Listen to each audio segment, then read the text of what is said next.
Hi, today we're going to learn how to use the database maintenance tool. First, let's open up our WIN-PAK user interface. From our file menu, choose the option Database Maintenance. This tool helps us remove unused data from our databases. When records are deleted, they are not actually removed from our hard disk, they are just unavailable. It is recommended to remove all history from the database file from time to time. Select Remove Deleted Records under Settings to delete records from our hard drive.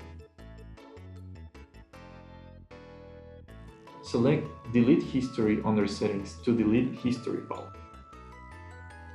Click Change to open the Select Unit Date dialog box. In here, we can choose the date from where we want to start deleting our information. When we're done, click Start. A confirmatory message will appear to remind us of doing a backup of our database before deleting the files. Click No to go back and make a backup of our database if needed. Click Yes to proceed deleting our records. A progress bar will show us the deletion process, and that's how we delete our database maintenance. For more information, visit us at honeywelldiscovertraining.com.